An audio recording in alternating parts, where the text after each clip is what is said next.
Assalamualaikum Pak Denny. Waalaikumsalam. Sehat Pak? Alhamdulillah sehat Pak. Alhamdulillah. Berusaha untuk selalu sehat. Alhamdulillah. Amin, amin, amin. Ini di Pulau Garam apa di Surabaya nih Pak? Surabaya Pak. Surabaya. Kita tunggu nggih Pak. Iya Pak, monggo Pak.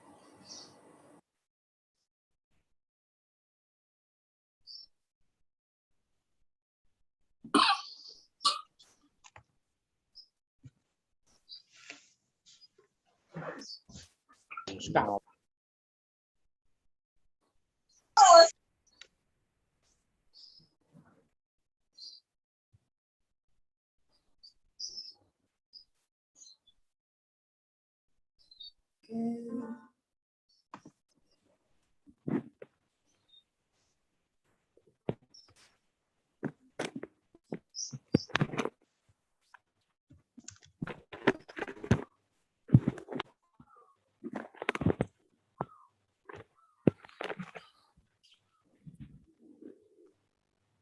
Ya.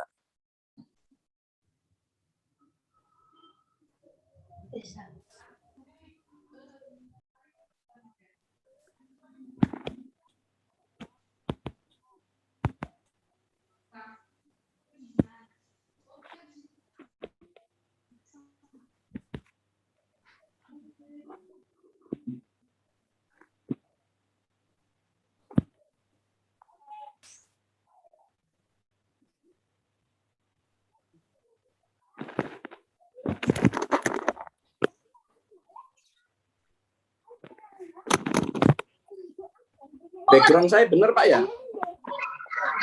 Betul Pak Denny. Benar itu ya? Oke. Oke. Nah, kira memang ikuti iki lho, Mas. Dikirimi menelinge iki lho. Matekna Zoom ngetek iki.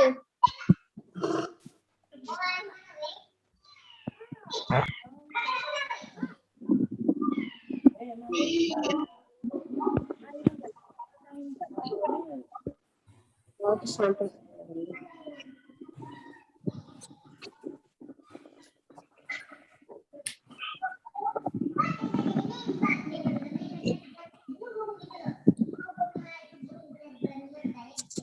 Ayah.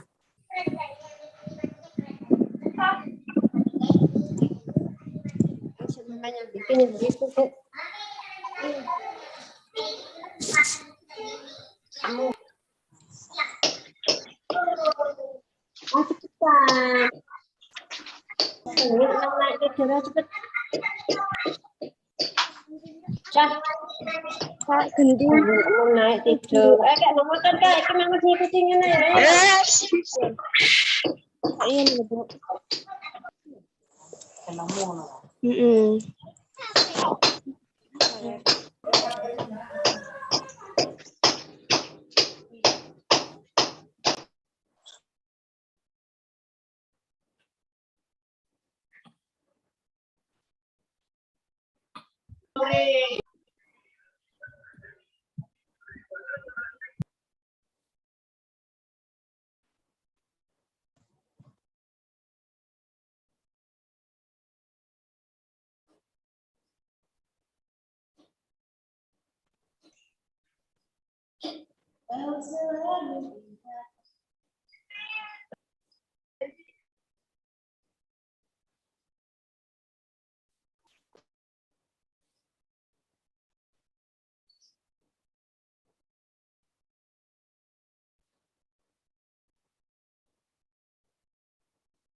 Ora kancane enggak?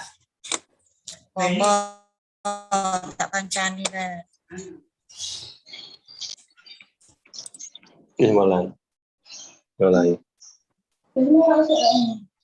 Ya kau usah mama anu lah, nggak ganti.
Baik, Bapak Ibu sudah mendengar suara saya, nggih? Pak Enggar, Bu Latifah sudah mendengar suara saya? Pak Enggar, sudah? Sip, Bu, sampun. Sudah. Saya mulai 85 partisipan. Bismillahirrahmanirrahim. Assalamualaikum warahmatullahi wabarakatuh. Waalaikumsalam warahmatullahi wabarakatuh. Selamat siang dan salam sejahtera bagi kita semua. Yang terhormat Kepala SMP Negeri 4 Surabaya, Bapak Dr. Andes Muhammad Klik Syahrun Jailani MSI. Yang kami hormati. Mohon maaf Bapak Ibu. Mohon maaf Bapak Ibu, mic-nya tolong dimatikan, nggih. Kita mulai acara. Terima kasih atas kerjasamanya.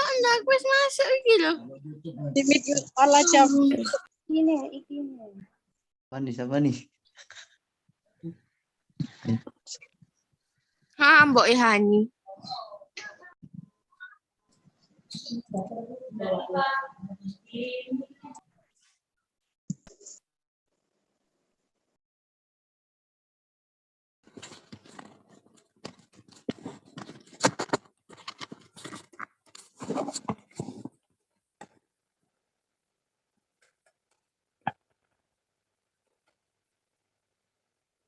Jadi kan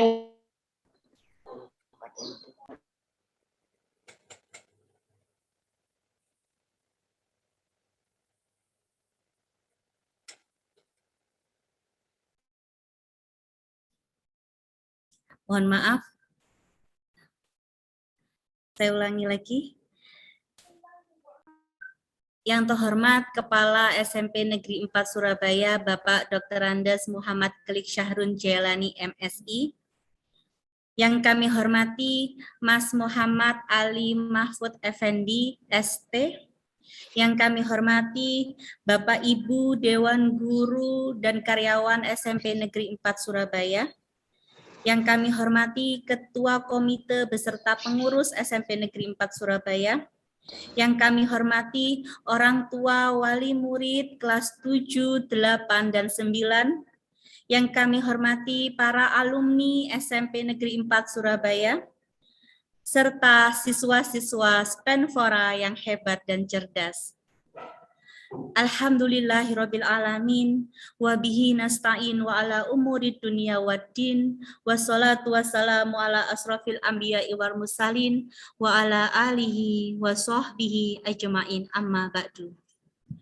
Puji syukur, Alhamdulillah, marilah selalu kita panjatkan kehadirat Allah Subhanahu wa Ta'ala atas limpahan rahmat, taufik, hidayah, serta inayahnya kepada kita, sehingga pada hari Jumat tanggal 6 Juli 2021 dapat bertatap muka melalui virtual untuk mengikuti kegiatan sekolah, yakni kelas inspirasi bersama salah satu terbaik muda luar biasa suara Surabaya dengan tema kreativitas di tengah pandemi COVID-19.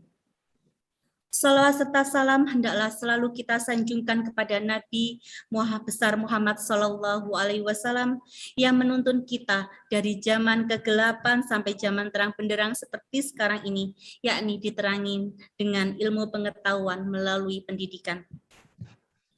Bapak, Ibu, dan anak-anakku sekalian, perkenankan saya akan membawakan acara hingga akhir nanti, dan kami ucapkan terima kasih kepada Bapak, Ibu, dan anak-anak yang telah meluangkan waktunya untuk mengikuti kegiatan sekolah. Kelas inspirasi pada siang ini dengan rangkaian susunan acara sebagai berikut.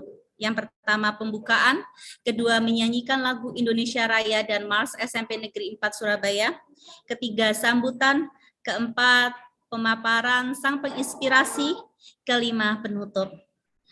Memasuki acara yang pertama, marilah kita buka acara siang hari ini dengan bacaan basmalah. Bismillahirrahmanirrahim. Acara yang kedua menyanyikan lagu Indonesia Raya dan Mars SMP Negeri 4 Surabaya.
Macet.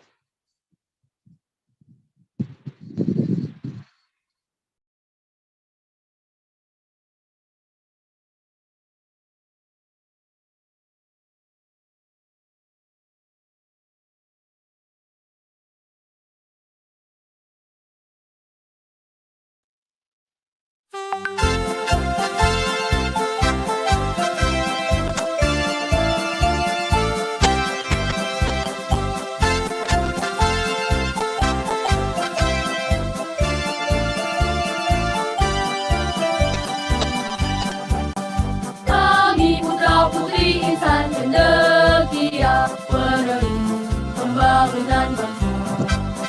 Belajar di gedung cagar budaya Tanjung Anom 12 Surabaya. Tak pernah lelah dan pantang berputus asa, bangun jiwa raga dan lingkungan kita.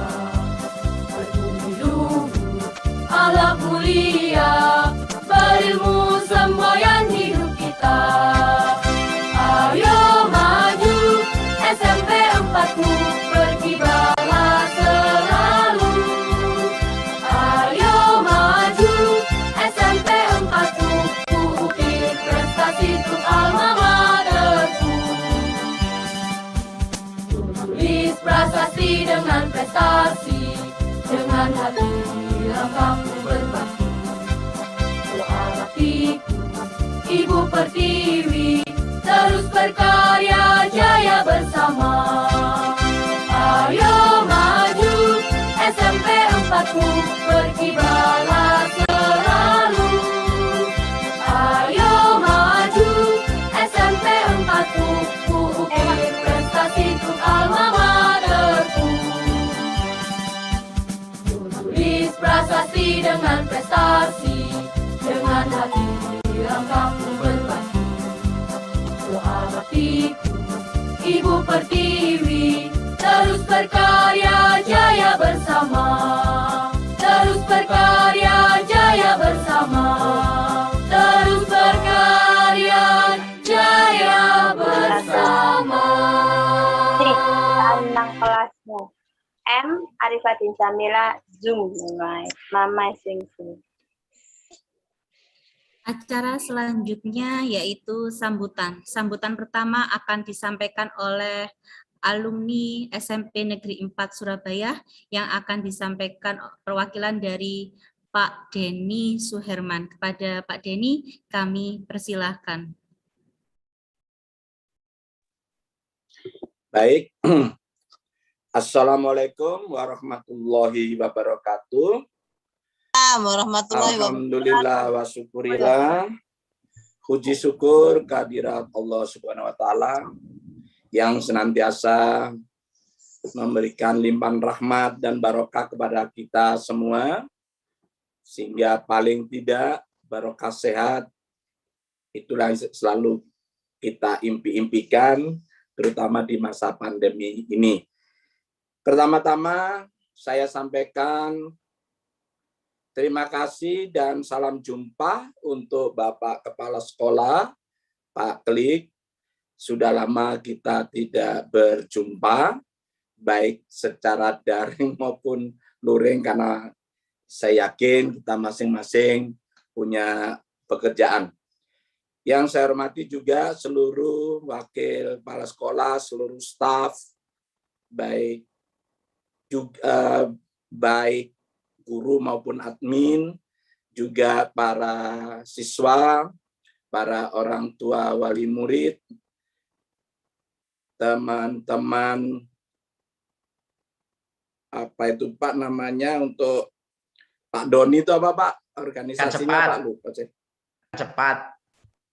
Enggak, namanya kalau ikan cepat kami. Bapak yang komite sekolah, kepada pengurus komite sekolah yang saya hormati. Baik, saya selaku wakil dari Ikan Sepat, ya, Ikatan Alumni SMP Negeri 4 Surabaya, sangat senang sekali dapat berjumpa di sini, dan apalagi nanti kita mendengarkan suatu diskursus yang luar biasa dari Mas Mahfud tadi. Jadi ada beberapa hal yang ingin saya sampaikan untuk mengantarkan bagaimana situasi nanti tahun abad 21.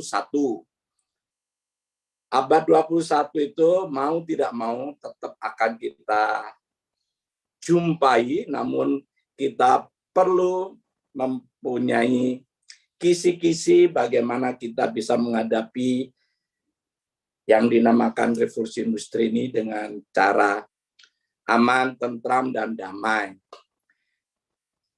Ada 4 hal, terutama kalau diperas menjadi 3 hal penting di dalam konteks terkini, yaitu yang pertama kita mengenal apa yang namanya disrupsi milenial. Disrupsi milenial, junior saya ini, siswa SMP Negeri 4 yang saya cintai, itu mau tidak mau, dengan trigger pembelajaran secara daring, akan mengubah pola belajar yang sesuai dan pola pikir. Jadi disrupsi milenial, anak milenial ini dihadapkan pada sesuatu yang tidak pasti, dan sesuatu yang tidak pasti ini akan mengubah pola pikir kita, gitu ya, baik pola belajar yang sesuai dengan pola pikir kita. Ini yang akan kita hadapi. Namun kita tidak perlu gundah gulana seperti itu karena ada kata kunci nanti. Dan juga kita akan mengalami disrupsi teknologi. Proses pembelajaran tidak lagi menjadi institusi. Saya yang di Universitas Trunojoyo itu tidak memonopoli, termasuk yang SMP Negeri 4. Kenapa? Karena ternyata proses pembelajaran itu dapat terjadi dimanapun, kapanpun dalam berbagai macam platform yang ada. Dan yang terpenting lagi, di abad 21 kita akan mengalami situasi-situasi di mana dengan adanya disrupsi kompetensi tadi, maka ada banyak skill, keterampilan yang ada di abad 21 ini muncul sesuatu yang baru dan menggantikan kompetensi-kompetensi yang lama. Jadi sejatinya yang tidak akan pernah usang, tidak akan pernah lapuk adalah soft skill atau life skill siswa-siswa, adik-adik junior saya yang tercinta. Jadi soft skill dan life skill itulah yang menjadi senjata pengaman untuk kita mengarungi kehidupan di luar kompetensi-kompetensi ataupun keterampilan-keterampilan secara teknologi. Ini. Nah, hal yang penting, gitu ya, hal yang penting pada saat kita menghadapi situasi seperti itu, ingatlah satu hal yang namanya soft skills atau life skill. Apa itu? Jujur, disiplin, good interpersonal skill, kemampuan interpersonal yang baik, bagaimana bisa berkomunikasi dengan baik dengan sesama, bekerja keras, leadership, kompetitif, menjual ide-ide seperti tadi yang nanti akan disampaikan oleh Mas Mahfud, itu dia berdiskusi tentang bagaimana menjual ide. Bagaimana menjual ide. Nah, hal-hal inilah yang akan membuat kita sukses. Menurut keyakinan keilmuan saya, yang juga seorang dosen itu, yakinlah saja bahwa hard skill itu seperti kemampuan IPK, nilai raport, gitu ya. Hard skill itu kontribusi untuk keberhasilan dalam hidup itu maksimal 30-40%. Sedang yang 60% lebih itu adalah kontribusi dari yang namanya life skill. Sehingga saudara banyak mendengar kisah yang anomali, orang yang biasa-biasa saja tetapi sukses. Bagi saya yang saya impikan adalah siswa, mahasiswa, dan alumni yang nanti gitu ya, hard skill-nya bagus dan soft skill yang bagus. Itu yang lengkap. Itu yang lengkap. Itu. Nah, yang ingin saya sampaikan juga begini. Akhirnya, nah gitu ya, dengan kita memasuki nanti society 5.0, pembelajaran nanti makin fleksibel. Akan banyak learning channel. Masa depan saudara, memang sekarang masih SMP, nanti akan menghadapi itu. Nah, yang ingin saya kedepankan adalah dengan keterampilan apapun yang adik-adik junior saya cintai ini, bekali apa yang namanya HOT, higher order gitu ya, of thinking skills. Jadi kemampuan berpikir tingkat atas. Kalau sekarang masih menghafal, ya. Sekarang masih mengeja, iya. Tapi pada masanya, dengan bimbingan Bapak Klik tentunya, menghantarkan nanti menjadi siswa SMA, kuliah ke depan, terus saudara dituntut mau tidak mau untuk analyze, untuk create, untuk develop, dan extract. Kalau tidak itu, tidak mungkin. Karena itulah bekal untuk masuk ke society 5.0 yang diawali kemarin dengan revolusi 4.0. Itu hal yang sangat-sangat penting bagi kita. Ya. Kenapa? Karena di depan kita, gitu ya, skill masa depan itu berdiskusi tentang literacy, numeracy, scientific literacy, ICT literacy, cultural and civic literacy, financial literacy. Jadi semua literasi itu terkait dengan itu. Namun demikian, semoga ya, alumni SMP Negeri 4 itu mempunyai bekal yang sangat cukup untuk bekal di masa depan. Saudara mampu problem solving, saudara mempunyai creativity, mempunyai communication high level, dan collaboration. Kalau ini kita lakukan, insya Allah kita akan mampu melalui itu. Dan tidak kalah pentingnya, ya, karena kami adalah masyarakat agamis, kita adalah insan yang beragama, maka yakinlah bahwa semua itu sudah ada apa yang akan dikehendaki oleh Allah Subhanahu wa taala. Jadi itu kepasrahan tingkat tinggi juga begitu. Jadi jangan lupa, sehingga kalau saya memberikan kuliah singkat itu, siswa itu harus mempunyai beberapa aspek. Aspek mind terkait dengan IPK, mindset, thinking. Tapi saudara harus punya heart. Saudara harus punya soul, punya hati dan punya jiwa. Kalau tidak punya hati dan tidak jiwa, bermasalah.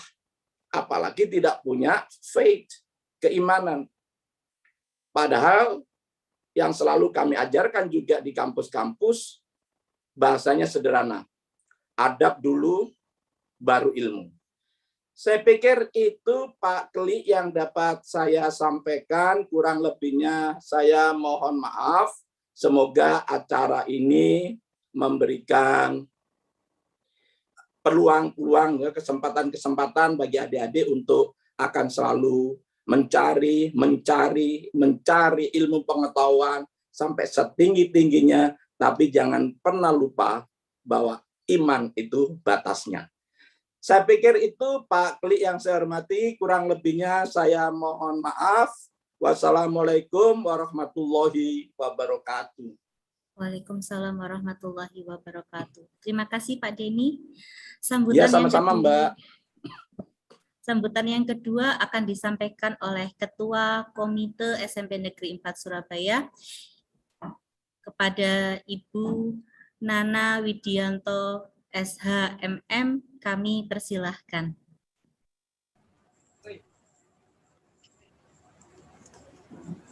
Terima kasih. Assalamualaikum warahmatullahi wabarakatuh. Salam sehat. Dan kami nggak banyak untuk memberikan sambutan Pak Klik.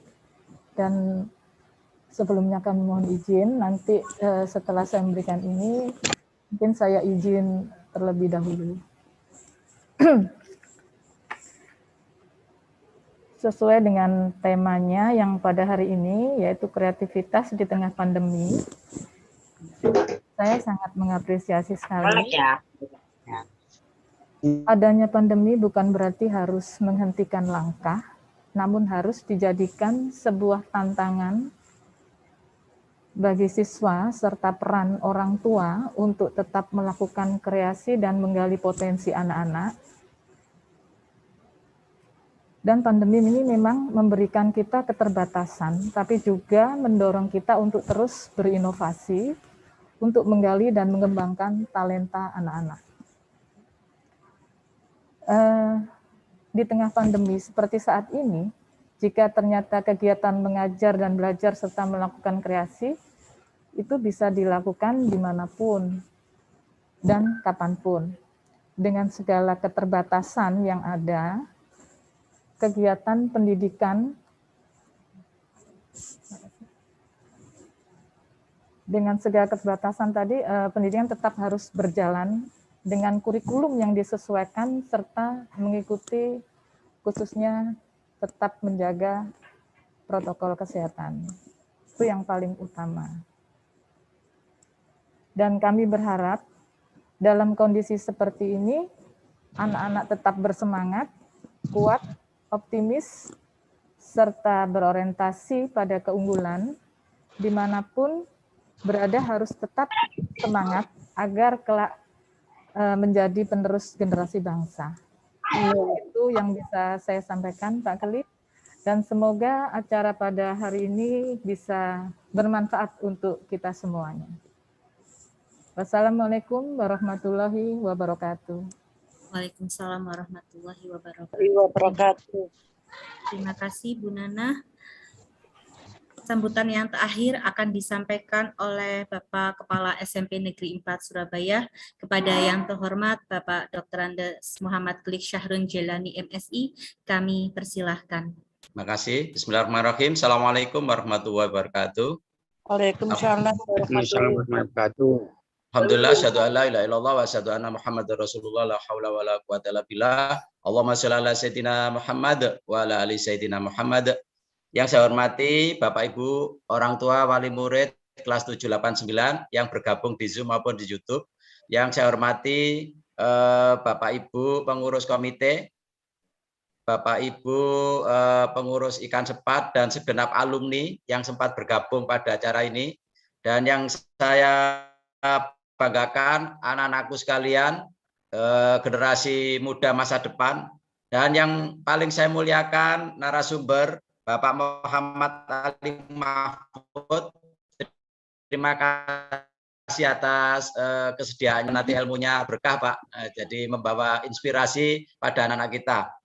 Kepada semuanya, saya ucapkan terima kasih atas partisipasinya untuk mengikuti program Gotong Royong Peduli Surabaya, yang mana alhamdulillah sampai hari ini masih cukup banyak yang berpartisipasi sampai kita tutup nantinya. Terima kasih kepada semuanya.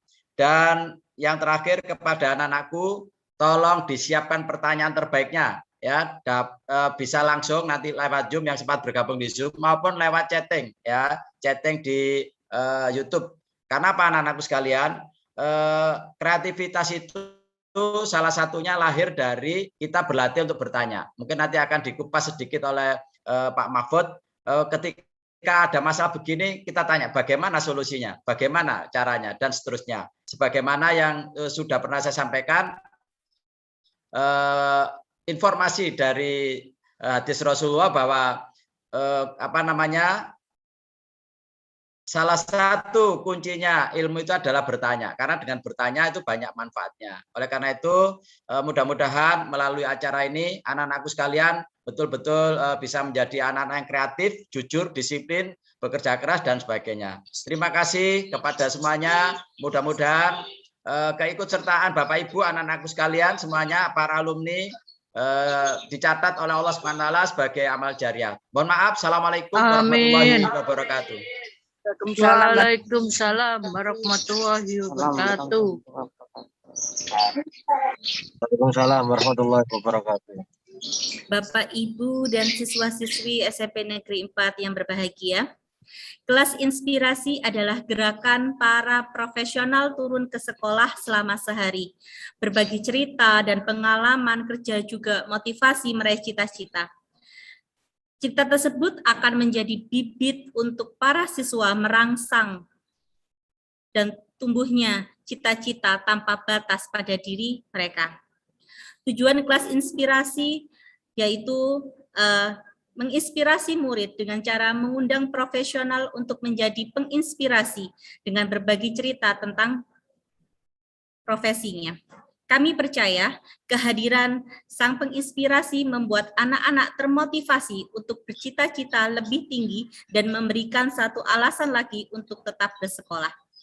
Tema kali ini adalah kreativitas di tengah pandemi, di mana kasus corona masih melonjak di Indonesia yang mengakibatkan angka kematian cukup tinggi, perpanjangan PPKM di daerah-daerah. Meskipun keadaan seperti ini, kita tetap harus berkreasi dengan kreatif, tetap bertahan dan tidak mudah menyerah. Jadikan masa pandemi ini untuk terus berinovasi dan berkreativitas. Nah, di kelas inspirasi inilah kita bisa mengetahui kreativitas bagaimana sih di tengah pandemi yang harus kita lakukan. Kesempatan kali ini sudah ada di tengah-tengah kita sang penginspirasi, yaitu Muhammad Ali Mahfud Effendi atau lebih akrab disapa dengan Mas Ali. Pria yang lahir di Trenggalek 17 Juni 1996, banyak sekali mendapat penghargaan, salah satunya Terbaik Muda Luar Biasa Suara Surabaya 2021. Di usia yang terbilang muda, dirinya dianugerahi sebagai aparatur sipil negara Influence 2020 bidang kepemudaan. Banyak sekali program pengalaman organisasi, event, prestasi, dan penghargaan yang diraih oleh Mas Ali. Anak pertama dari 2 bersaudara sejak COVID-19 memberdayakan pemuda, ibu-ibu di lingkungan rumahnya hingga membantu menyediakan paket isolasi mandiri di Trenggalek, membuat bisnis kerajinan tangan seperti hampers dan parcel, juga menyediakan jasa peminjaman peralatan instrumen secara gratis yang ia promosikan lewat Instagram. Itulah sekilas profil sang penginspirasi hari ini. Kami harap anak-anak hebat, Bapak Ibu bisa mengikuti kelas inspirasi dengan baik dan memperhatikan apa yang disampaikan oleh sang penginspirasi. Selanjutnya segera kami persilahkan kepada Mas Muhammad Ali Mahfud Effendi untuk memberikan inspirasi kepada kita semua. Halo. Halo Mas. Halo. Assalamualaikum warahmatullahi wabarakatuh. Assalamualaikum warahmatullahi wabarakatuh. Untuk kita semua syukur kita ucapkan atas kehadirat Tuhan Yang Maha Kuasa sehingga kita dapat berkumpul di acara yang insya Allah luar biasa ini dalam keadaan sehat walafiat.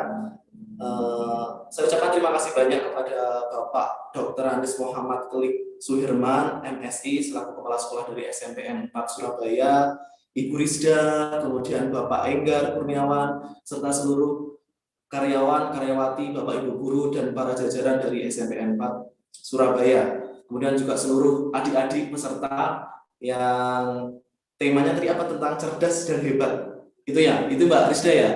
Kreativitas di tengah pandemi. Ini apa namanya? Kayak jadi ikonnya lah, cerdas dan hebat itu ya? Oh iya. Cerdas dan hebat. Cerdas dan hebat, gitu ya. Itu apa namanya? Istilahnya apa, Mbak? Kalau di sekolah namanya? Bukan icon ya, apa namanya ya? Iconnya ada sendiri, Mas. Tagline-nya lah, tagline-nya dari SMN. Tagline-nya, iya. Cerdas dan hebat. Sebenarnya di sini kita nanti cuma sharing aja Mbak dengan adik-adik, dengan teman-teman semua. Kalau dibilang inspirator kayak apa itu kayaknya masih belum lah. Di sini saya juga sama-sama belajar, juga masih belajar semua lah gitu. Jadi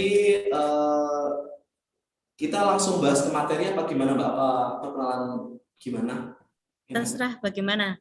Oh gitu, nggih. Ya, terserah Mas Ali. Saya serahkan ke Mas Ali. Nggih. Jadi saya akan share screen dari saya bisa atau dari Mas Ali juga bisa? Oh gitu, nggih. Sebenarnya kalau saya Surabaya itu Mbak, apa namanya, masih keinget zaman-zaman dulu kalau ketika di Surabaya gitu. Ke Surabaya dulu punya mantan di Surabaya, cuma karena masih apa namanya masih warawiri cari kerja, masih ditolak sama orang tuanya sana. Masih terkesan lah Surabaya kalau di benak saya gitu. Jadi untuk teman-teman adik-adik semua yang masih SMP, terutama untuk cowok-cowok ya, teman-teman harus lebih lebih giat lah dibandingkan dengan teman-teman cewek, karena ya seorang lelaki harus dituntut untuk bisa memberikan yang terbaik lah nantinya gitu. Langsung di materi nggih teman-teman semua. Saya melihat teman-teman nggih di sini adik-adik semua. Kita akan membahas masalah muda kreatif di tengah pandemi. Nah, sekarang ini lagi musim sekali pembatasan sosial, baik di asal saya di Kabupaten Trenggalek, baik di lini instansi pemerintah, OPD maupun di dunia pendidikan, banyak sekali menerapkan WFH ataupun kegiatan-kegiatan yang berbasis online. Tak terkecuali juga di lini pendidikan, teman-teman juga dituntut untuk melakukan pembelajaran secara daring. Karena apa? Karena sampai saat ini jumlah kasus kematian juga sangat tinggi, nggak hanya di wilayah saya di Kabupaten Trenggalek, mungkin di Provinsi Jawa Timur ataupun di seluruh provinsi yang ada di Indonesia itu mengalami kasus yang serupa. Oleh sebab itu pemerintah melakukan lockdown, kemudian juga mengurangi kegiatan berkumpul dengan orang banyak guna mencegah risiko penularan COVID-19.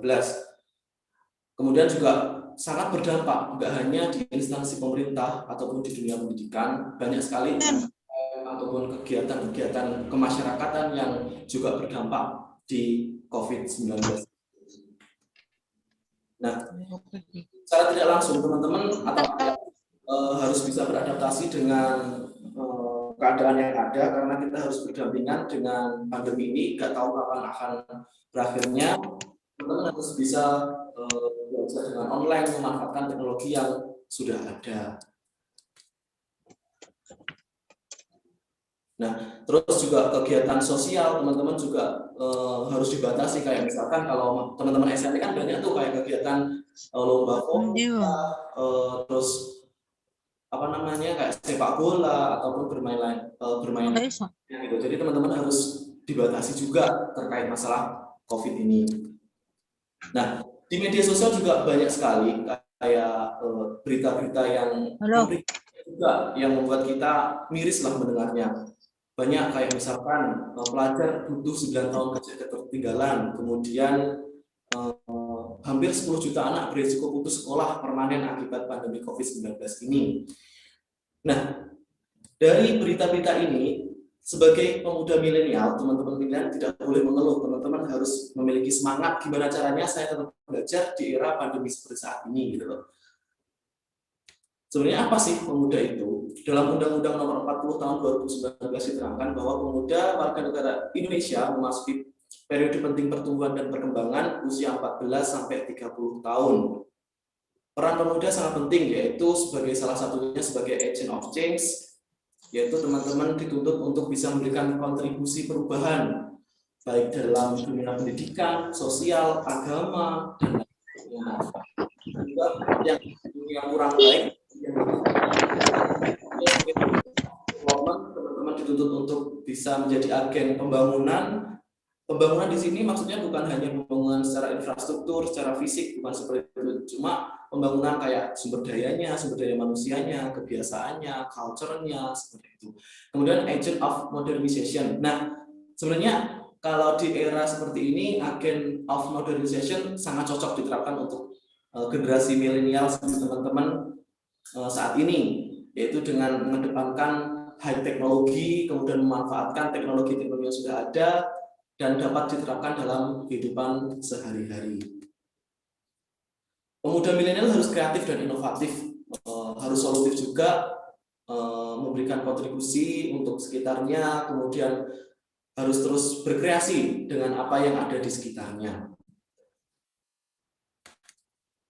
Nah, karena saat COVID-19 kita diminta untuk kerja di rumah ataupun sekolah di rumah ataupun berkegiatan di rumah berbasis online, teman-teman dapat memanfaatkan kok, misalkan dengan memanfaatkan media sosial dalam kegiatan pembelajaran, kemudian membuat konten kreatif, kemudian memanfaatkan barang di sekitar rumah, kemudian dapat melakukan bisnis online juga. Nah, di sini teman-teman dapat melakukan pembelajaran online di rumah melalui aplikasi. Sebenarnya sudah banyak sekali, misalkan yang berbayar kayak Ruang Guru ataupun yang lain, EduLab, Wikipedia, Akademi ID, Rumah Belajar, dan lain-lain. Di sini sebenarnya perannya nggak cuma dari adik-adik, jadi orang tua juga sangat berperan di sini. Dengan demikian, saya yakin bonding antara ibu, ayah, ataupun keluarga lain dengan anak itu semakin erat karena tiap hari dapat berkumpul, belajar bersama, memecahkan masalah bersama di sekolah. Cuma kebanyakan kadang teman-teman itu masih merasa jenuh. Kok belajar terus tiap hari, kok belajar tiap hari belajar online, tugasnya banyak. Teman-teman harus lihat sudut pandang yang berbeda gitu. Belajar itu sebenarnya cakupannya sangat luas banget. Teman-teman harus memaksimalkan hal itu. Belajar cuma nggak hanya harus baca buku, mengerjakan matematika ataupun pelajaran-pelajaran yang lain gitu.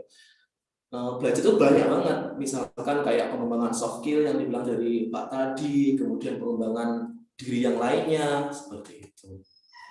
Nah, misalkan salah satu contohnya ini, membuat konten kreatif, membuat kayak semacam vlog, podcast, cover musik, konten edukasi. Karena menurut saya di era tahun 2021 itu benar kita harus tetap mengedepankan kayak pembelajaran kayak matematika lah, fisika lah, ataupun apa itu memang sangat perlu dikuatkan. Cuma kalau menurut saya pengembangan otak kanan lah, ide-ide kreatif, gagasan inovasi harus dikembangkan, apalagi masih di usia belia kayak teman-teman semua ini gitu. Kemudian misalkan teman-teman bikin hastakarya yang bermanfaat, misalkan sebenarnya ini zamannya saya SMP ya, zamannya saya SMP kayak bikin hastakarya kayak ini. Kalau udah teman-teman zamannya sekarang kayaknya kayak bikin gini masih apa namanya, masih kurang aware lah. Kebanyakan dari teman-teman diarahkan sebenarnya untuk menggunakan teknologi itu, misalkan kayak membuat konten-konten kreatif. Jadi misalkan Bapak Ibu, orang tua wali murid di rumah, misalkan adik-adiknya main TikTok itu jangan disalahkan gitu. Cuma dilihat dulu yang ditonton itu seperti apa, kan banyak tuh misalkan di TikTok yang temanya terkait masalah edukasi, juga pengembangan diri, kreativitas juga banyak sekali. Sebagai orang tua dan mungkin kakak, kita apa namanya bisa mengarahkan adiknya untuk bisa melihat tontonan yang seperti itu tadi.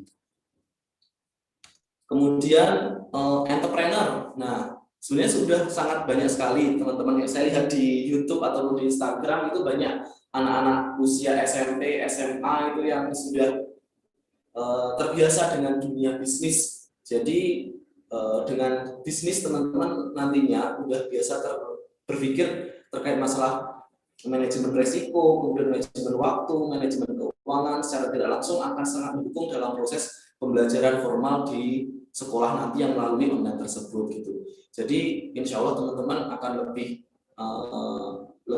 dewasa lah dalam menghadapi permasalahan yang ada di sekolahan. Nah, ini salah satu kegiatan saya. Sebenarnya saya itu kan kerjanya di Dinas PUPR ya, kuli bangunan ibaratnya seperti itu. Cuma saya masih alhamdulillah sampai dengan saat ini masih terjun dalam dunia bidang pendidikan, kemudian kepemudaan, seperti yang disampaikan Ibu Rizda tadi terkait masalah kayak sosial juga seperti itu. Mungkin gini Mbak Rizda, saya tuh bingung sebenarnya, saya kan bukan orang pendidikan juga ya, kayak ngasih materi itu sebenarnya seperti apa, dulu kuliah juga nggak pernah dikasih tahu juga terkait micro teaching ataupun apa, nanti lebih ditekankan ke aja Mbak Rizda, sharing pertanyaan ataupun gimana gitu. Mohon maaf kalau misalkan nggak bisa maksimal, soalnya juga baru pertama ini apa namanya sosialisasi kepada teman-teman SMP gitu loh. Nah ini Bapak kebanggaan kita, Bapak Insinyur Soekarno, dengan tagline yang sangat lekat di telinga pemuda, yaitu beri aku 10 pemuda, niscaya akan kuguncangkan dunia. Nah ini merupakan tagline yang sangat dalam untuk teman-teman semua di kalangan kita, para pemuda, untuk bisa menggerakkan, memberikan perubahan yang luar biasa untuk negara kita. Sebenarnya nggak usah negara kita di lingkup kecil aja lah, kita misalkan dengan keluarga kita, sekeliling kita, ataupun tetangga-tetangga kita. Gitu. Mungkin Mbak Rizda ada, saya bingung Mbak, ini gimana, pertanyaan gimana, saya bingung sebenarnya. Ya, sudah cukup Mas. Mungkin anak-anak atau Bapak Ibu ada yang ingin ditanyakan, kita diskusi dengan Mas Ali. Monggo.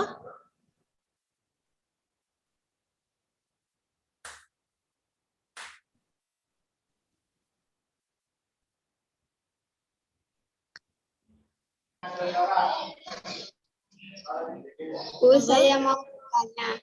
Oke, Renata Askia. Silakan Renata. Bagaimana caranya agar kita bisa menjadi kreatif? Oke, terima kasih. Ayo, nih Mas, ada Renata. Bagaimana caranya? Pertanyaan masalah gimana saya biar kreatif. Sebenarnya kreatif itu muncul dari itu. Siapa tadi namanya? Siapa? Renata Askia.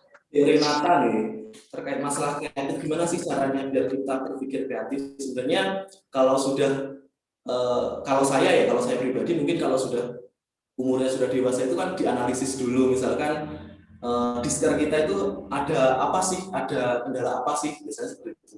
Dan kita bisa berpikir kreatif, harus bisa menyelesaikan masalah. Cuma kalau menurut saya, kalau teman-teman SMP itu memanfaatkan yang di sekitarnya gitu. Jadi misalkan ada sekitarnya, misalkan ada barang bekas misalkan seperti itu ya, itu teman-teman bisa mencoba hal-hal baru. Terkait masalah kreatifnya dari mana, idenya dari mana, teman-teman bisa carilah kayak di Google seperti apa, kreatif seperti apa. Yang paling penting teman-teman harus berpikir terkait masalah.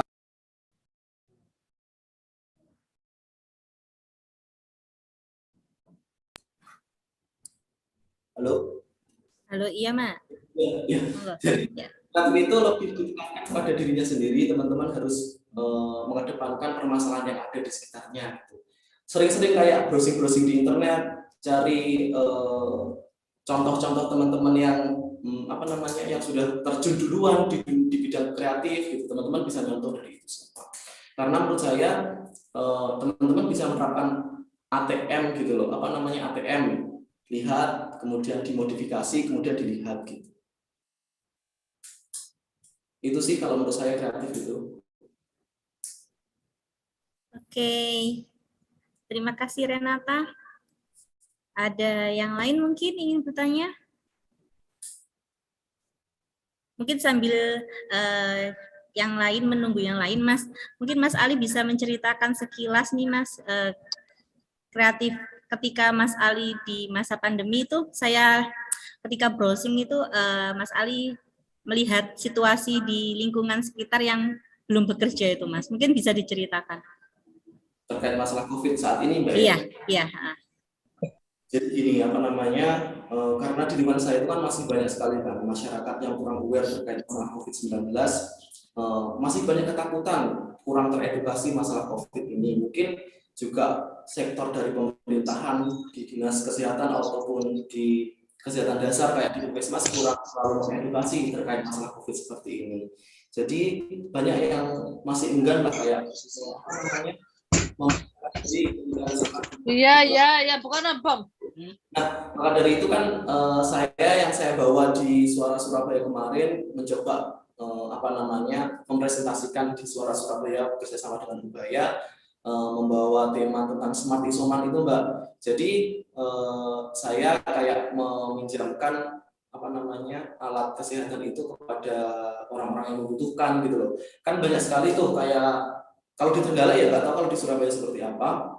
Banyak masyarakat yang nggak tahu, misalkan dia harus isolasi seperti apa, isolasi mandiri itu seperti apa, peralatan apa aja yang harus dibutuhkan, peralatan apa aja yang diperlukan. Kebanyakan kan mereka acuh gitu loh. Jadi banyak dari mereka yang mohon maaf sampai meninggal, nggak bisa ketolong karena keterbatasan peralatan kesehatan yang ada di rumah. Makanya itu dari faktor itu tadilah yang membuat saya tergerak untuk membuat konsep dari smart isoman itu tadi gitu, Mbak Rizda.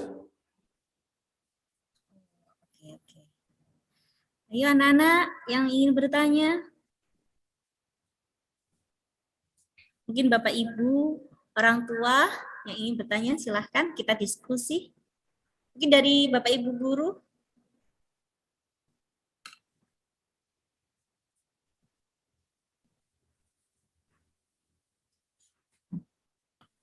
Jadi kalau menurut saya nih Mbak Rizda nih, sambil kita sering-sering aja, sekarang itu dunia pendidikan kan memang sudah seperti ini ya, kita harus terbiasa dengan dunia digital, apa-apa kita harus belajar digital. Sebenarnya dengan konsep seperti ini yang pemerintah terapkan, misalkan kayak daring, sebenarnya sudah mengajarkan adik-adik dari dari SD, SMP sampai SMA itu kayak terbiasa dengan waktu kuliah.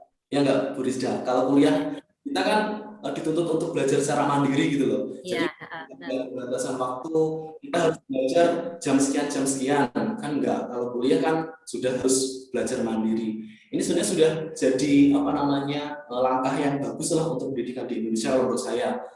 Karena faktor pandemi juga, karena ini juga dari teman-teman dituntut untuk sedikit belajar lebih mandiri, intinya seperti itu.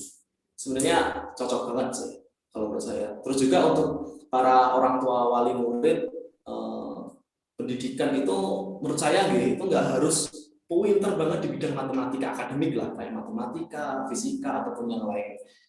Di era sekarang itu pengembangan diri sangat penting banget, pengembangan masalah hobinya lah, kemudian sosialnya lah, jiwa entrepreneurnya lah, itu sangat penting harus ditekankan ketika masih duduk di sekolah dasar, SMP, SD, SMP, SMA, sangat penting banget. Jadi ke depan kalau sudah masuk di dunia kerja akan lebih mudah beradaptasi dengan lingkungannya, gitu. Ayo anak-anak, ini kok pada diam? Ada pertanyaan Bu di YouTube Bu. Ada pertanyaan. Oh di YouTube ada pertanyaan. Oke, ini kita pertanyaan di chat dulu. Pak, bagaimana cara mensupport anak-anak yang senang dengan kegiatan kreasi, tapi kadang anak-anak kurang pede dengan hasilnya, padahal cukup bagus untuk pemula. Terima kasih. Dari orang tua Andra ya. Mohon maaf Mbak, bisa diulang Mbak? Sini sinyalnya agak putus-putus. Oke, Pak, bagaimana cara mensupport anak yang senang dengan kegiatan kreasi, tapi kadang anaknya kurang pede dengan hasilnya, padahal cukup bagus untuk pemula. Terima kasih. Anaknya kurang pede nih dengan hasilnya, Mas. Mungkin kalau menurut saya gitu, terkait masalah pede itu kan nggak bisa dibentuk secara instan. Misalkan kita berkarya pun kan pasti ada insecure lah dengan apa yang dimiliki. Cuma sebagai orang tua kita juga harus punya mengedepankan lah kayak ini lo sudah bagus banget lo buat adik buat kamu dengan usiamu masih sekian sudah bisa berkreasi seperti ini. Jadi faktor dukungan dari orang tua itu sangat penting banget gitu loh. Kayak saya contohnya dulu juga ada kayak bikin kayak ide kreatif itu masih kayak kok dapatnya saya cuma kayak gini ya, padahal kalau menurut orang lain sudah bagus gitu. Ya kita sebagai orang sudah bisa punya terus support lah adik-adiknya itu untuk lebih pede, kemudian juga sering dilatih aja, misalkan kayak diikutkan kayak kegiatan-kegiatan sosial ataupun berkomunikasi dengan masyarakat dengan lomba-lomba ataupun lomba yang tema yang sama ya terkait masalah kreativitas itu tadi gitu. Jadi secara tidak langsung akan membentuk karakter dari adik-adik itu menjadi anak-anak yang memiliki kepercayaan diri yang lebih meningkat. Gitu. Oke, ini Mas ada pertanyaan di YouTube. Bagaimana dari Faisal Fahmi? Bagaimana membedakan antara sakit akibat infeksi COVID-19 dengan flu biasa?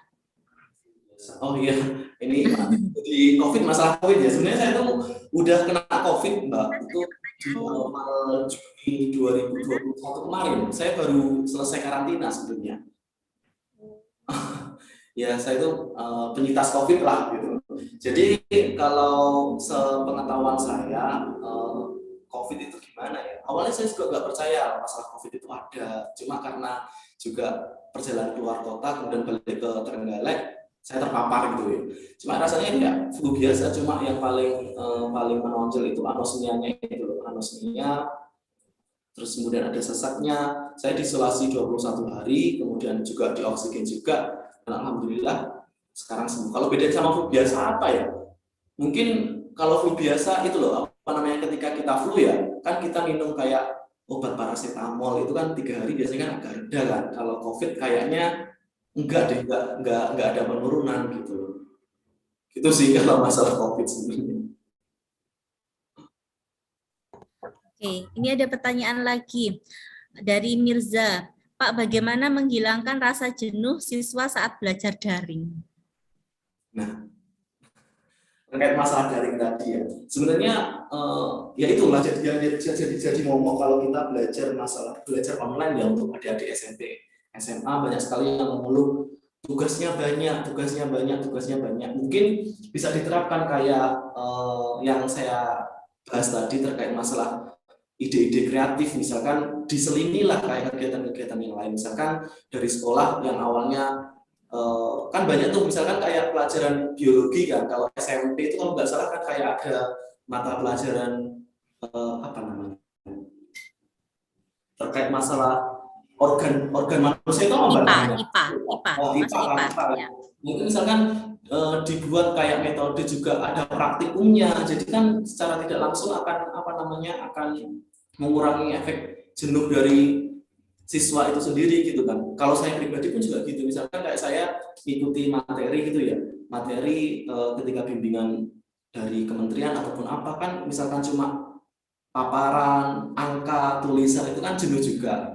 Makanya kan harus ada selingan-selingan yang lain supaya tidak bosen lah gitu. Misalkan dengan memanfaatkan sosial media yang ada, kemudian mengajak bermain ataupun mengajak berkarya lah dengan apa yang ada di sekitarnya gitu. Terkait masalah bikin konten apalah, diselingi aja kalau menurut saya itu.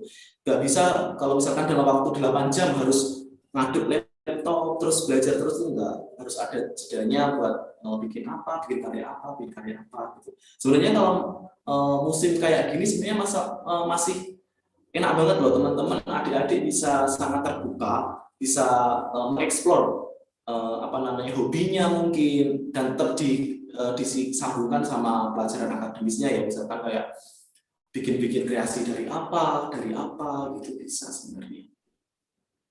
Oke, ini ada pertanyaan lagi, ternyata banyak Mas. Enak gini Mbak, enak sharing aja. Saya itu kalau masih sebenarnya. Oke, ini sebentar. Nih. Dari Askia. Dari paling atas dulu ya, saya bacanya. Oke, Askia ini. Bagaimana caranya apabila anak-anak memiliki kreativitas tetapi pihak yang dibutuhkan kerjasama tidak mendukung? Ini apa maksudnya? Di bidang bisnis gitu Mbak, bagaimana ini? Mungkin ya, bagaimana caranya apabila anak-anak memiliki kreativitas tetapi pihak yang dibutuhkan kerjasama tidak mendukung? Mungkin bisnis. Mungkin kayaknya itu lebih cenderung ke bisnis ya, kayaknya Pak, bisnis. Iya, ya. Mungkin Askianya bisa tanya langsung, Bu. Mungkin barangkali. Ya, Zaskia, silahkan. Ini mungkin bisa dijelaskan lebih detail. Zaskia. Oh iya, Bu. Oke, Askia Namira, silahkan. Mohon maaf, saya belum bisa on cam, lagi di jalan soalnya, Bu. Oke, enggak apa-apa. Oke. Jadi maksud saya apabila seperti ikut kepanitiaan atau bagaimana Pak, kan biasanya membutuhkan kerjasama dari pihak luar atau dari sponsor atau bagaimana, atau pihak-pihak lain yang membutuhkan kerjasama, terus pihak tersebut kurang mendukung, kayak tidak merespon atau tidak menanggapi ide-ide kita, itu bagaimana ya Pak? Karena kita butuh kerjasama dari orang tersebut, gitu Pak. Terima kasih. Saya kayaknya juga pernah mengalami hal yang ditanyakan sama adiknya tadi terkait masalah kayak sponsor lah, kepanitiaan, apa-apa. Saya selalu bersama adik-adiknya masih SMP sudah terjun di kegiatan-kegiatan kepanitiaan yang cari sponsor, cari apa gitu, luar biasa menurut saya. Kalau dari saya pribadi, pengalaman saya ya terkait masalah misalkan kita mengajukan kerjasama, mereka kurang respect sama kita, ya kita berusaha terus mendekati mereka dengan apa caranya, yaitu dengan misalkan kita bikin proposal ya kita bikin yang terbaik gitu loh, ngasih jaminan-jaminan terbaik. Otomatis kalau kita promosi kan misalkan kita promosi event gitu ya, kita kan pasti Pak nanti acaranya seperti ini, kita acara seperti ini, ngasih yang bagus-bagusnya aja lah. Pastilah setiap acara itu pasti ada minusnya ya. Jadi kita kasihkan yang kasih pemberitahuan yang bagus-bagusnya aja dulu gitu loh. Terus misalkan pertama gagal, nggak apa-apa, jangan patah semangat, teman-teman bisa mencoba lagi memasukkan proposal selanjutnya di event selanjutnya. Misalkan acara yang pertama sudah lumayan sukses, teman-teman bisa menonjolkan, acara yang kita buat seperti ini loh Pak, sudah bisa ngasih dampak yang luar biasa untuk teman-teman di sekolah, bisa memberikan kontribusi yang baik untuk sekolah. Nah, dari situ insya Allah dari dari CSR corporate-nya itu ngasih aware lah terhadap teman-teman semua gitu. Jadi harus mencoba dan ngasih landasan yang sudah bagus. Misalkan yang pertama tadi kayak eventnya sudah bagus yang pertama, kemudian event selanjutnya kita sodorkan lagi ke corporate-nya itu tadi gitu. Jadi tetap mencoba aja gitu. Saya juga pernah mengalami kayak disepelekan sama pihak perusahaan, katanya acaranya kecil lah, apalah gitu. Cuma kita tetap harus ngasih yang terbaik lah, misalkan kayak proposalnya lebih diperbaiki lagi terkait masalah untuk lingkupnya untuk siapa aja, kemudian acaranya seperti apa, di konsep yang lebih baik lagi gitu. Kalau dari saya sih seperti itu. Oke, ini pertanyaan selanjutnya. Askia sudah ya? Bisa diterima Askia? Iya, sudah Bu. Terima kasih Pak. Oke. Nah, ini dari... Maaf, mau tanya. Oh iya, monggo Bu Yuli Irawati, silahkan Bu.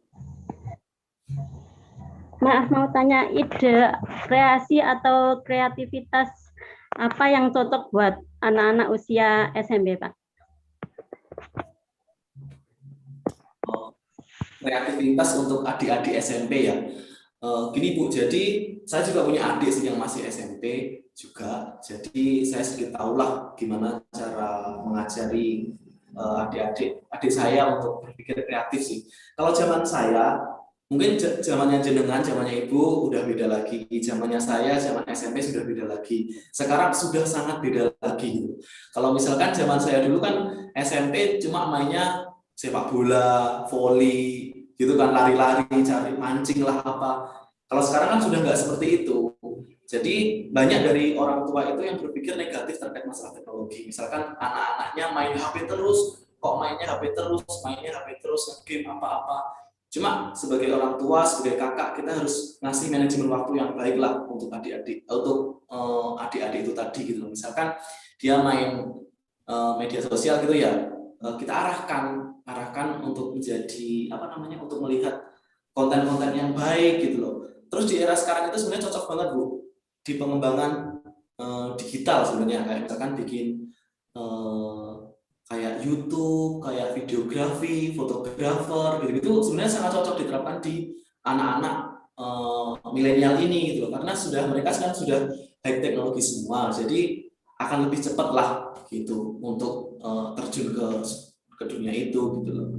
Kalau menurut saya untuk adik-adik SMP paling cocok ya kayak bikin ide kreasi terkait masalah digital gitu. Kita sebenarnya nggak boleh kayak menghilangkan praktisnya kita, culture-nya kita. Misalkan di Surabaya zaman dulu mainnya misalkan layang-layang gitu ya, layang-layang. Sebenarnya ya nggak boleh kita menghilangkan budaya yang sudah ada, cuma dikemas aja Bu, bikin apa namanya kayak kegiatan yang berteknologi cuma masih membawa budaya lah seperti itu. Oke. Sama-sama Bu Yuli. Ini ada pertanyaan dari Nur Sukmawati. Ini ibu atau anak ini, saya mohon maaf. Nah, karena tidak ada kelasnya, mungkin dari orang tua. Bagaimana cara menentukan ide kreatif yang punya nilai jual yang bagus? Hah? Gimana Bu Rizda? Mohon maaf sinyalnya. Bagaimana cara menentukan ide kreatif yang punya nilai jual yang bagus? Oke, untuk mendapatkan nilai jual yang bagus itu sebenarnya teman-teman, sebenarnya adik-adik itu nggak usah terlalu mikir terlalu tinggi gitu loh, nggak usah harus apa namanya berinovasi terlalu tinggi, berpikir terlalu tinggi. Cuma teman-teman kayak bikin kreasinya teman-teman itu unik gitu loh. Misalkan kayak contohnya ya, misalkan bikin parsel lah, parselnya unik, misalkan lagi tren, misalkan terkait masalah kue dari snack itu dibikin aja, jadi yang unik aja. Kalau misalkan kalau awal mendirikan sebuah usaha itu kita jangan terlalu tinggi lah, paling enggak dikenal dulu oleh masyarakat, kemudian produknya kita berkualitas, secara tidak langsung, secara bertahap nilai itu akan mengikuti gitu loh. Kalau misalkan kita awal sudah ngasih target yang terlalu tinggi, misalkan ya kita otomatis akan akan kalah produk kita itu tadi gitu. Jadi tetap bertahap dari awal lah. Yang penting kita memberikan kualitas yang baik, kemudian ngasih servis yang baik untuk masyarakat, seperti itu sih kalau menurut saya. Oke, ini ada pertanyaan lagi, bagaimana cara membangun kreativitas anak? Cara membangun kreativitas anak. Nah itu saya juga soalnya saya juga masih belum punya anak soalnya Bu. Mungkin membangun kreativitas adik saya mungkin ya. Iya, bisa. Kalau membangun kreativitas adik saya yang pasti ngasih wadah yang tepat untuk adik-adik, kemudian ngasih contoh-contoh yang baik. Paling enggak gini, misalkan saya selaku kakak ya kayak udah paling dewasa di rumah, ngasih contoh yang baik. Misalkan kalau ibu bisa ngasih contoh yang baik untuk putra-putrinya, misalkan dari ibunya misalkan bikin kayak kerajinan-kerajinan yang kreatif, otomatis kan anaknya secara tidak langsung akan melatih untuk berpikir kreatif juga gitu. Jadi dari kitanya, dari pihak orang yang lebih dewasa itu ngasih contoh untuk berpikir kreatif gitu. Kemudian juga diperlihatkan kayak channel-channel yang mendukung kreativitas terkait masalah misalkan kayak bikin usaha lah, ataupun misalkan kayak kalau anak kecil itu kan kayak slime gitu-gitu kan yang masih viral di saat ini gitu. Jadi dikasih contoh-contoh yang baik aja terkait masalah itu. Oke, selanjutnya ini dari Fadli.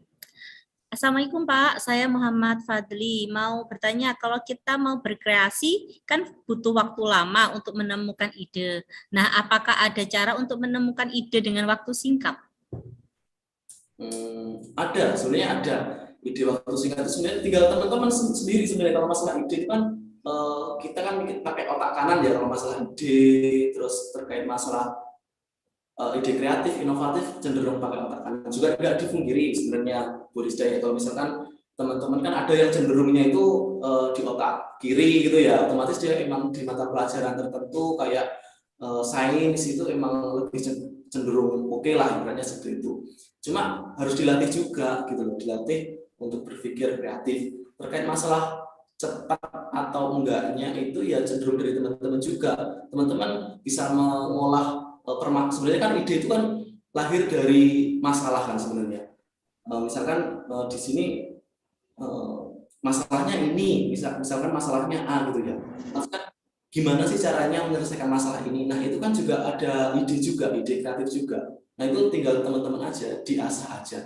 Mungkin kalau teman-teman SMP itu, kalau menurut saya ide yang terlalu itu masih belum kayaknya. Emang masih belum kayaknya kalau teman-teman SMP itu masih terlalu belum bisa mengeksplor ide-idenya. Cuma bisa nanti dikonsultasikan sama gurunya ataupun orang tuanya. Misalkan ada permasalahan seperti ini, harus menyelesaikannya seperti apa. Itu juga memerlukan ide kreatif juga sebenarnya. Oke, selanjutnya nih Mas. Dari Devan, bagaimana mengedukasi agar anak-anak tidak takut dan sadar akan pentingnya vaksin? Dan juga ini pertanyaan yang pertama. Yang pertanyaan kedua, bagaimana cara mengasah kreativitas dalam diri agar konsisten pada usia anak-anak yang masih SMP? Gitu. Itu sudah. Terkait masalah mengedukasi adik-adik ya untuk tidak takut masalah vaksin ya itu ya. Iya. Nah, sebenarnya ya emang nggak dipungkiri ya, kita orang tua, anak muda pun kayak kita, muda pun kayak saya, mungkin dari Bu Risda, dari Pak Enggar waktu awal-awal muncul vaksin COVID kan agak takut juga, soalnya kan di media sosial kan beritanya seperti itu. Cuma kan keadaannya, kenyataannya juga nggak seperti juga kan, nggak mungkin kan negara kayak malah membunuh rakyatnya kan, itu nggak mungkin banget kan gitu kan.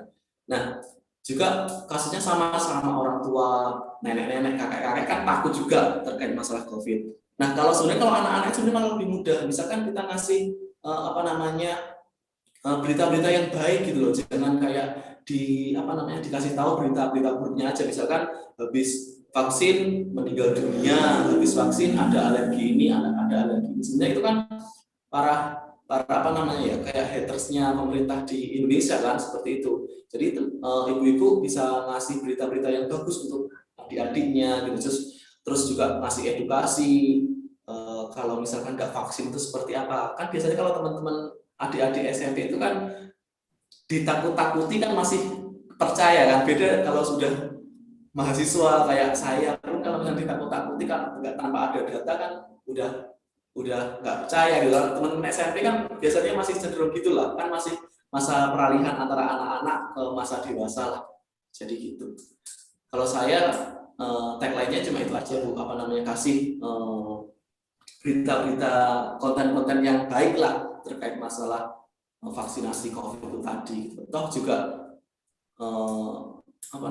vaksin juga nggak bahaya kok, nggak bahaya. Mungkin karena misalkan ada kasus kematian itu juga ada faktor X yang mempengaruhinya gitu sih. Terus pertanyaan yang kedua terkait masalah apa Mbak? Konsisten tentang kreativitas itu dalam diri harus konsisten. Kalau menurut saya kreatif itu nggak harus konsisten loh. Kreatif itu harus harus berkelanjutan kalau menurut saya gitu. Konsisten maksudnya di sini apa? Konsisten untuk mengajak anak untuk terus berkarya apa gimana terusnya kurang jelas juga. Kalau menurut saya kreatif itu harus nggak boleh konsisten, harus berkembang gitu loh. Kan kreatif zaman 2010 dengan kreatif zaman 2020 kan udah beda. Permasalahan juga beda gitu. Gitu sih kalau menurut saya. Oke, kita kembali ke YouTube nih Mas, karena di chat Zoom sudah habis pertanyaannya. Kita kembali ke YouTube ini. Ini. Bagaimana cara mengetahui kelebihan setiap anak? Dari Anabel ini. Kelebihan anak. Ya. Cara mengetahuinya yang pertama mungkin ya nggak dipungkiri ya, misalkan anak kan memiliki misalkan anaknya di akademik pinter kan, kadang terkait di masalah sosialnya kurang atau apa.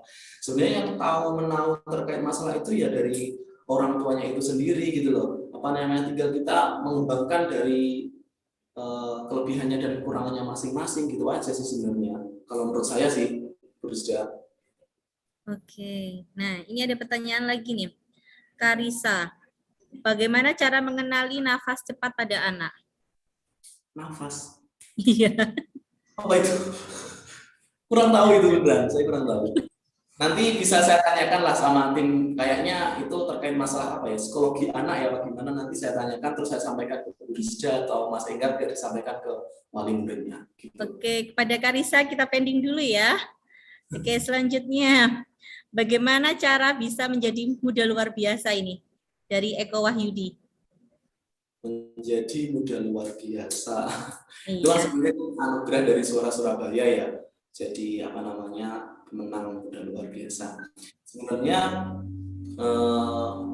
bukan dari gelar muda luar biasanya yang paling penting kalau menurut saya. Yang penting kita itu bisa berkontribusi untuk masyarakat sekitar, untuk pekerjaan kita, sosial kita, tetangga kita, bahkan negara kita gitu. Jadi di era pandemi ini juga, dan kita kan anak muda juga, saya kan masih muda, Bu Rizda masih muda, Pak Ingkar juga masih muda, kita dituntut untuk jangan, misalkan bekerja jangan cuma bekerja aja, kalau bekerja kan sudah tanggung jawab kita kan gitu kan. Mungkin punya inovasi ataupun ide kreatif ataupun pengembangan skill ataupun pemberdayaan masyarakat yang membutuhkan. Jadi apa namanya, secara tidak langsung itu apa namanya akan mendorong kita untuk terus belajar dari tadi gitu loh. Jadi kalau masalah muda luar biasa itu bingung juga, misalkan ditanya kok bisa dapat penghargaan muda luar biasa itu dari mana ya, dari kegiatan sosial saya sehari-hari terkait masalah pemberdayaan ibu-ibu, anak-anak, orang tua, seperti itu. Jadi meskipun saya itu bekerja di instansi pemerintah yang mana itu bukan terkait masalah sosial ya, saya kan di dinas PUPR, jadi lebih mengurusi terkait masalah jalan raya, kemudian bangunan negara, aset negara, irigasi dan lain-lain. Cuma saya itu berpikiran gimana caranya saya itu masih bisa berkontribusi untuk di bidang yang lain gitu loh. Misalkan terkait masalah kepemudaan, terkait perempuan, disabilitas dan lain-lain gitu. Oke, ini Mas, ada pertanyaan lagi. Bagaimana cara menghilangkan rasa malu bertanya pada anak? Menghilangkan gimana? Rasa malu bertanya pada anak. Jadi anaknya itu malu untuk disuruh bertanya itu. Bagaimana cara menghilangkannya? Itu kayaknya zaman saya SMP dulu deh. Saya dulu kan pemalu banget kan, culun, masih dibully sama teman-teman gitu. Dibully sama teman-teman, nggak punya teman. Itu mungkin hampir sama kayak saya dulu ya, kayak pemalu-pemalu gitu.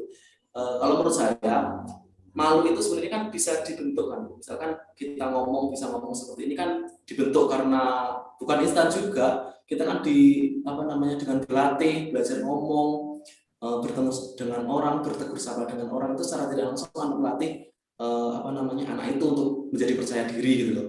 Kalau masalah malu itu emang pembawaan sebenarnya, cuma bisa diasah sebenarnya. Kayak misalkan diikutkan kayak kegiatan-kegiatan yang lainnya, misalkan waktu SMA diikutkan misalkan kayak anggota Paskibka, misalkan duta wisatanya di daerah situ, ataupun kegiatan-kegiatan yang lainnya yang mendukung untuk meningkatkan kepercayaan diri dan mengurangi rasa malu itu. Gitu. Oke, ini ada lagi nih Mas, 2 pertanyaan lagi. Bentar, bagaimana ya Pak agar anak-anak di usia yang sedang menginjak remaja mengajarkan untuk bertanggung jawab pada dirinya sendiri? Bertanggung jawab pada dirinya sendiri itu sebenarnya perlu perhatian khusus terkait masalah tanggung jawab. Banyak anak-anak yang masih SMP, SMA, kuliah pun banyak teman-teman yang masih belum bertanggung jawab. Cuma tinggal kita gimana caranya ngasih kayak perhatian khusus lah terkait masalah ini, memberikan edukasi terkait masalah tanggung jawab juga dilatih juga, misalkan dikasih kepercayaan juga. Salah satu contoh ringannya seperti itu, misalkan dikasih tanggung jawab yang ringan, misalkan contohnya dikasih uang sekian, terus harus bisa dikelola dengan baik. Misalkan dikasih uang saku, misalkan 200.000 lah untuk 2 minggu misalkan gitu ya. Itu dilatih gitu loh. Dilatih awalnya misalkan gagal gitu nggak apa-apa, itu buat pembelajaran aja. Terus kedua dikasih tantangan lagi, dikasih challenge lagi. Kalau menurut saya, kalau anak-anak zaman sekarang itu suka kasih tantangan, kasih challenge itu emang suka biasanya. Misalkan dia udah achievement di bidang apa gitu ya, misalkan tanggung jawabnya di sini udah selesai, udah menyelesaikan tanggung jawabnya, dikasih hadiah apa. Itu biasanya anak-anak itu cenderung lebih suka dikasih penghargaan reward seperti itu sih. Oke, ini pertanyaan terakhir nih Mas. Dari Anissa Kolbi. Apakah soft skill di bidang digital cenderung individualis, tidak mempengaruhi budaya sopan santun, bergaul dengan kepada sesama? Bagaimana cara mengatasinya? Nah, Nah, itu kelemahannya di dunia online, di dunia digital seperti itu. Kita akan cenderung lebih idealis sebenarnya. Kita akan menjauhkan yang dekat dan mendekatkan yang jauhkan, seperti itu tagline-nya dari online media sosial seperti itu. Tinggal kita aja memanajemen mengelolanya seperti apa. Misalkan kita kayak sering misalkan kayak di Instagram contohnya ya, di Instagram sering tegur sapa. Cuma waktu di papasan langsung kebanyakan kan acuh tak acuh. Itu sebenarnya tinggal kita aja sebenarnya.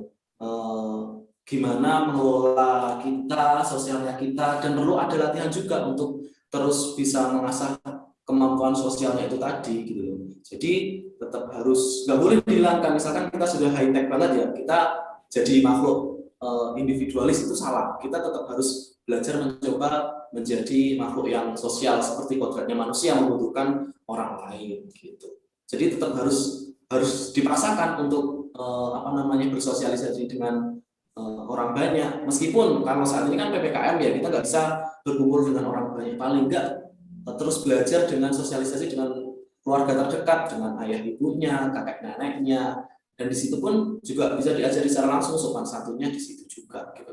Jadi kalau emang sekarang nggak bisa kan sosialisasi di luar rumah yang berlebihan, kan nggak boleh juga gitu. Oke, terima kasih Pak Ali. Karena waktunya sudah tinggal 7 menit. Pukul 14.30 kita harus berakhir. Tidak terasa ini kita Bu Rizda, diskusi. kayaknya ada yang angkat tangan ya Bu Rizda. Terakhir mungkin ada yang angkat tangan ya. Maaf, kurang tahu, saya belum bisa. Mungkin pertanyaan terakhir ya. Oh, mungkin boleh. Yang ingin bertanya, satu pertanyaan lagi? Saya. Oke, monggo. Saya mau bertanya, apakah seorang orang tua itu harus mengarahkan kreativitas seorang anak dalam bidang tertentu atau membiarkan kreativitas anak itu lahir dengan sendirinya? Terima kasih. Ya, terima kasih, Bu. Kalau menurut saya, karena ini skalanya masih anak-anak SMP, SMA ya, masih usia remaja, masih anak usia sekolah, kalau menurut saya tetap ada arahan dari orang tua. Kita lihat dulu misalkan dari adiknya itu emang passionnya di mana. Misalkan dia passionnya di bidang lukis, misalkan menggambar, kita kasih arahan. Misalkan fokusnya di melukis ini, nak. Gitu. Jadi tetap dari anaknya dulu, kemudian orang tuanya support dari belakang. Gitu. Kebanyakan kan anak-anak misalkan gini, kebanyakan anak-anak itu kan masih ngikut teman-temannya kan. Biasanya temannya bikin kreasi ini, saya ikut-ikutan, cuma dia nggak tahu passionnya dia itu apa enggak kan gitu. Yang lebih tahu kan mungkin dari orang tuanya yang keseharian di rumah, misalkan dia suka masak ataupun suka apa, itu dikembangkan aja gitu. Banyak kan kalau masih SMP SMA itu gitu, ikut teman-temannya, belum ada arah tujuannya seperti apa gitu. Jadi peran orang tua, peran keluarga untuk mendorong anak-anak untuk mengembangkan ide kreatifnya itu penting banget. Jadi dari anaknya dulu, kemudian didukung dengan orang tuanya. Kalau saya jangan orang tua, misalnya orang tuanya punya ide ini, kamu harus bisa main piano, kamu harus bisa main gitar. Cuma karena anaknya itu nggak minat ke situ, kalau saran saya jangan dipaksakan gitu. Biar anaknya ada yang mengalir, kemudian orang tuanya mendukung dari belakang. Kalau menurut saya seperti itu. Oke. Gitu. Karena waktu ini Mas, mepet nggak kerasa. Kurang 5 menit lagi kita akhiri diskusinya. Terima kasih Pak Ali sudah mau bergabung di kelas Inspirasi Spenfora. Ya. Terima kasih atas pemaparannya, inspirasinya untuk kita semua. Oke, yang kita garis bawahi dari diskusi hari ini adalah sebagai muda milenial, kita tidak boleh mengeluh. Kita harus semangat, harus kreatif, inovatif, dan tidak boleh malu. Kita harus berjuang dalam kondisi apapun, apalagi di pandemi sekarang ini. Acara yang terakhir yaitu penutup. Marilah kita tutup acara hari ini dengan mengucap hamdalah. Alhamdulillahirabbil alamin. Sebelum kami tutup acara hari ini, kami mengucapkan terima kasih kepada Pak Ali sebagai narasumber hari ini. Terima kasih kepada Bapak, Ibu, dan anak-anak atas partisipasinya dalam kegiatan kelas inspirasi hari ini. Seluruh rangkaian acara hari ini telah kita lalui bersama. Kami selaku pembawa acara memohon maaf apabila ada kata-kata yang salah. Mudah-mudahan pertemuan ini membawa kebaikan dunia dan akhirat. Pamanku seorang pelukis. Lukisannya bikin aku terpanah. Yuk junjung kreativitas tanpa batas, buat hidupmu lebih berwarna. Kelas inspirasi, sehari menginspirasi, selamanya memberi arti. Akhir kata, wassalamualaikum warahmatullahi wabarakatuh. Waalaikumsalam. Mas Ali, kalau ke Surabaya mampir.